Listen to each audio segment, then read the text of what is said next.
Hello everybody. Let's talk about becoming a heroic figure.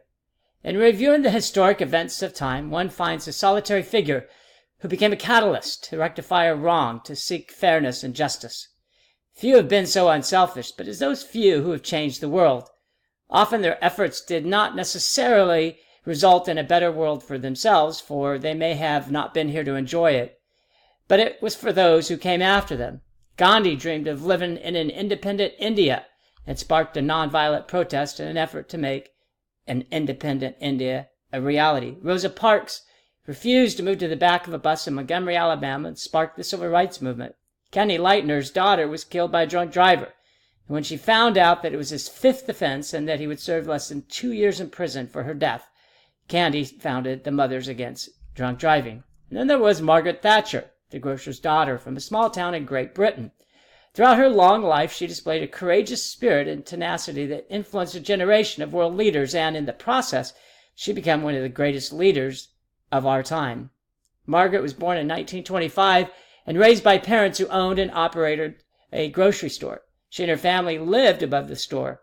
Working at the store, she learned the concepts of hard work, standing by one's convictions, even when in a minority. She learned personal responsibility, duty, and thrift. The other influences of her life were her father in World War II. She once claimed that she owed almost everything to her father, who taught her that you first sort out what you believe and then convince others that you're right. You never compromise on what's right. She later attended Oxford and received degrees in chemistry and taxation. What a difference. She was the first female leader to be elected to a Western government, as opposed to a queen that obtains her position through her birth. She was the longest-serving prime minister in Great Britain for the 20th century, serving a term of almost 12 years. She rightly ranks next to Winston Churchill as the country's greatest prime minister of her century, and recent polls have put her in the top 10 prime ministers of Great Britain over the past 300 years. Most forget the political and economic and societal atmosphere that Margaret confronted as prime minister. Britain, during her first days as prime minister, was on the brink of disaster. Interest rates were 16%. Inflation nearly 20%, and the government was in deficit spending. The unions largely dominated the political and economic national framework.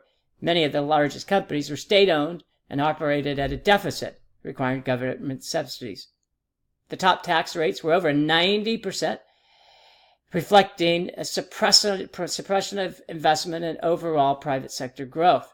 The Prime Minister claimed the three greatest problems of the day were the nationalized industries, trade unions, and the general sense of dejection and defeat among the populace. That, as we know, was soon to change. Thatcher's battles with nationalized industries and trade unions were textbook examples of courage and perseverance. Through a series of strikes, some lengthy, she reined in the powers of the unions.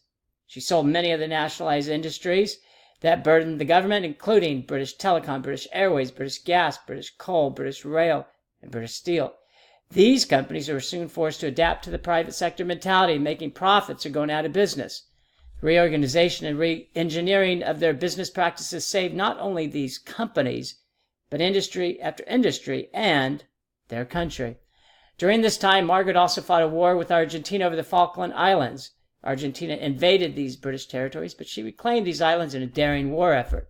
Time after time, her opposition underestimated her resolve, often with catastrophic consequences. She was famous for saying, "Turn if you like, but this lady's not for turning." And she rarely turned. She revitalized her country's economic, political, and societal institutions and influenced institutions of other countries by promising three key principles. First, she urged a shift from government responsibility to personal responsibility. She once stated that the government should not appear as an extravagant good fairy at every christening, a loquacious companion at every stage of one's journey, and the unknown mourner at every funeral. Her belief was one reason that she reduced the number of civil servants, which are government workers, by about 20% between 1979 and 1987. She sold state-owned companies and lowered taxes so that individuals would have an incentive to work hard. She once said, "Pennies do not come from heaven. They have to be earned here on earth." One of my favorite sayings.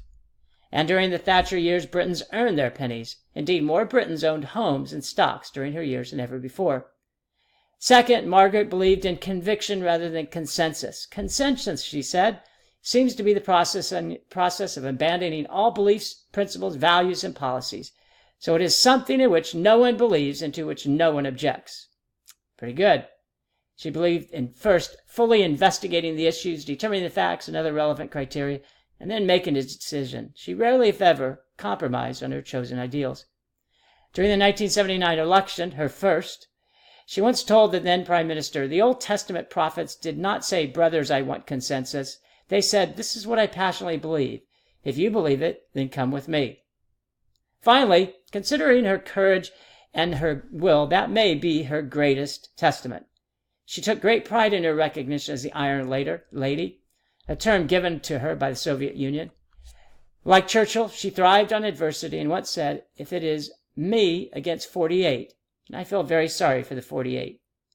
She never believed in backing down about what was good for Britain, what was good for the world. This statement to me is the most important lesson she offered of any politician or person. The Iron Lady was the right person with the right ideas at the right time. Britain and much of the world was at a crossroads. A form of socialist government ideology had taken hold in some countries, and the political and economic circumstances were becoming a concern to many.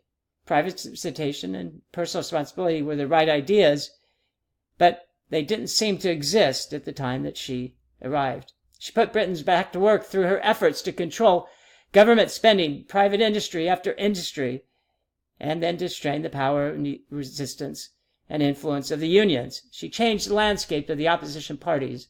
One reason, we don't have a Labor Party, we have a new Labor Party. And she made the world safer through her efforts to end communism. These efforts to remake the world were not without controversy or opposition. Thatcher, however, never seemed to care what others think. She once said, "If my critics saw me walking over the Thames River, they would say it was because I could not swim." And that's Margaret Thatcher, a courageous woman who defended her policy stalwartly throughout her career.